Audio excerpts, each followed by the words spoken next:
What's up, guys? It's your favorite Kiwi coach, and give me 6 months of your time, and I'll give you the best golf swing of your life.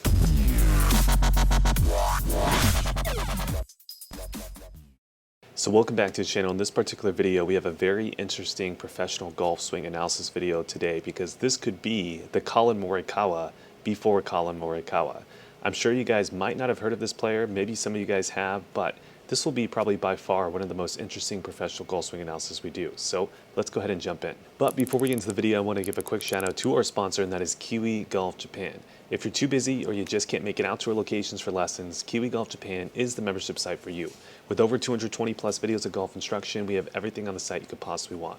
So go ahead and check out that link down below, and now let's get into the video. So the pro that we're going to be analyzing today pretty much came pre-social media, pre-TrackMan, and pretty much came before all the hype that the PGA Tour had. Now obviously Tiger Woods was around, there's lots of hype around the PGA Tour, but it's really not the same hype that you're seeing today. There's not the same social media presence. So oftentimes this professional golfer can be kind of forgotten in the history of golf, and I want to bring him back up. I want to break down his golf swing for you guys today. So let's go introduce the player first, and then from there we're going to get into the swing analysis. So born in June 19th in 1985, Anthony Kim came into the world born to be a golfer. And if you didn't know who we were talking about, that's right, it's going to be Anthony Kim. He grew up in the Los Angeles area and quickly became one of the best golfers in the area as a junior. After his junior golf, he went to the University of Oklahoma, where after that shortly, he joined the PGA Tour in 2006. From 2006 to 2012, he had 122 career starts, 84 made cuts, 3 wins with a total of $12,206,409 in career money earned. However, in the year of 2012, he suffered from an Achilles injury, which put him in the sidelines for 9 to 12 months, but eventually he never came back to professional golf, and he actually ended up getting an insurance policy that insured him about $10 to $20 million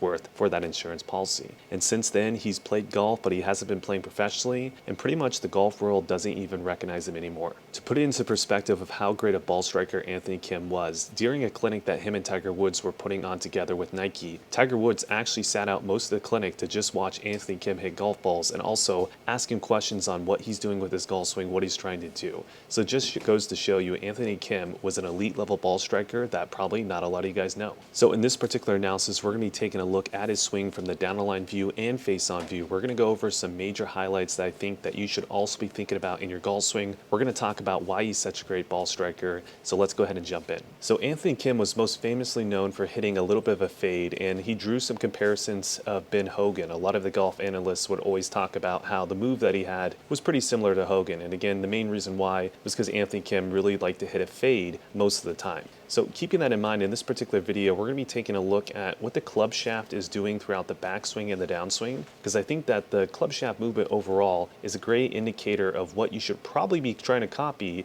if you're trying to hit a fade. As well, for all of you guys out there that are too far underneath the plane and hitting big pushes and hooks, this might be a great golf swing to try to copy. So let's go start off with the takeaway first, and then work our way through the top of the swing, and then we'll get to the downswing as well. So as we get to position 2, we're going to see that the club head is going to be outside the hands at this point in the golf swing.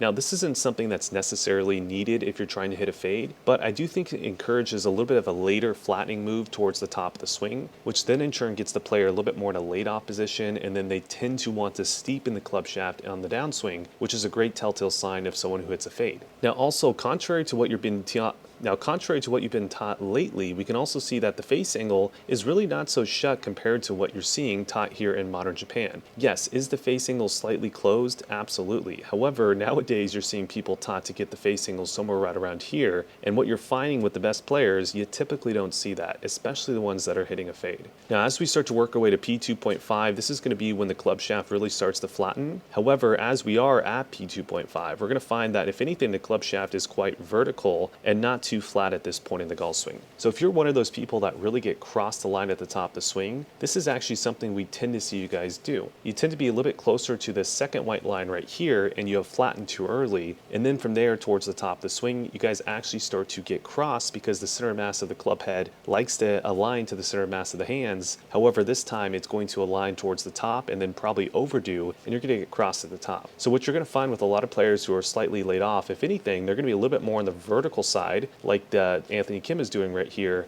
as opposed to being on the flatter side. Now also, it's a little difficult to see, but you can actually see here that the wrist angles that he's applying right here in the left wrist is extension and radial deviation. So he's not flexing his wrist at this point in the golf swing, and he's also having a decent amount of radial deviation as opposed to what's been taught here in Japan. Now ultimately, this will lead him into relatively an open face angle for a better player. However, he's still not so open and he's not so far in position, but again, he is trying to hit a fade, so we're probably not going to see him get the face angle too shut anywhere throughout the backswing or downswing. Now as he starts to approach position 3, he's going to hit the pretty close to the checkpoint parameters that we always talk about. We're finding that the hands are aligned towards the right pec, just like we like to see. If anything, we're still seeing the club shaft a little bit more on the vertical side, so he's right around 21 degrees.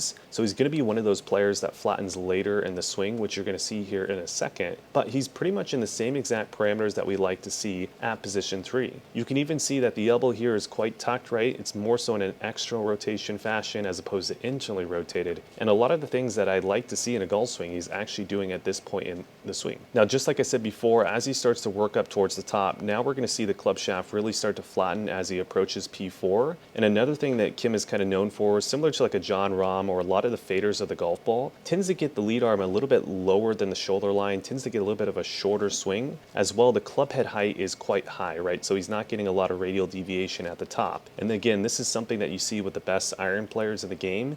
They typically have a very close model to this swing. Now, some other side notes here as well. Take a look at the elbow angle at the top of the swing. Is he going to be slightly in internal rotation? Absolutely, but he's only right around 24 degrees, so he's pretty close to that 15-degree range that we always talk about. And then overall, at the top, we can see he has a little bit of minimal rotation, so he doesn't have a lot of hip depth, but again, he is trying to hit a fade, so that is something common with that. But again, overall, I really like the top of swing position. Let's go take a look at the downswing now. So as he starts to approach the downswing, let's go take a look at the club shaft movement, because this is a really important point to the video. So as he initially starts to go down, he's going to be falling parallel to this point, right? Again, this is something that I always like to talk about. You probably don't want to be flattening the club shaft in transition. Now, for some of you guys out there that steepen the club shaft so much, yes, obviously you probably need to feel like you're flattening, but again, that's just the feel, not actually the real. In real life, you're seeing a lot of the great iron players, they're falling parallel, or if anything, slightly steepening in transition, and Anthony Kim is definitely no exception. Some other side points right here, we can see that the elbow's in a great spot right here, so it hasn't really flailed out yet. So a way to check that is just draw a line on the elbow like this, draw this straight up.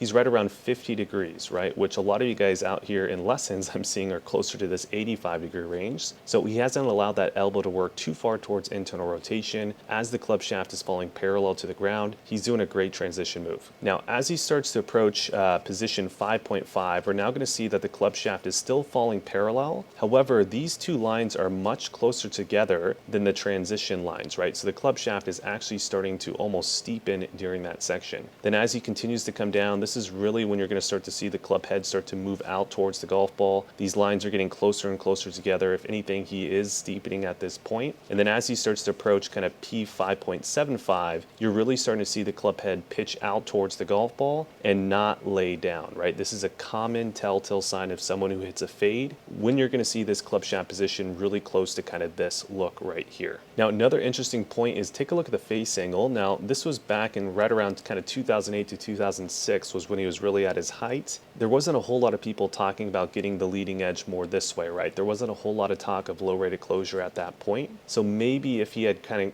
of grown up a little bit more in the modern eras, would that face angle have changed potentially? But interestingly enough, even though his face angle is a little bit more open than I would prefer, you're actually going to see quite an interesting move as he kind of steepens the club head out towards the golf ball. You're not going to see a whole lot of face rotation. So as we continue to position 6, some other notable things that you guys should take a look at. Take a look at the lower body right here. Anthony Kim, one of the best ball strikers of all time, you could argue, especially if he would have had a longer career, he's not getting so early rotated or over rotated. Yes, is he a little bit more rotated in my preferences? Just a little bit, but he's in a really great spot here. We're not seeing a massive separation between the upper body and lower body, and this is another thing that I think allowed him to really cover the golf ball, get the upper body to churn in a better sequence relative to the lower body, and he's going to be able to have a really neutral pivot through the ball. Now, also another thing that we talk about, take a look at the lead arm here. We're going to see that this is very neutral here, so he's right around 10 degrees, nowhere near that mid-20 range or mid-30 range, right, where a lot of you guys are being taught these days. He's in a really good spot here to where his potential low point is pretty pretty much at the golf ball, right? So that means that he can actually now cover and churn and go exit a little bit more lower left without having to tilt his upper body to the right. So as we start approaching P6.5, we're really going to see that club head start to pitch out towards the golf ball.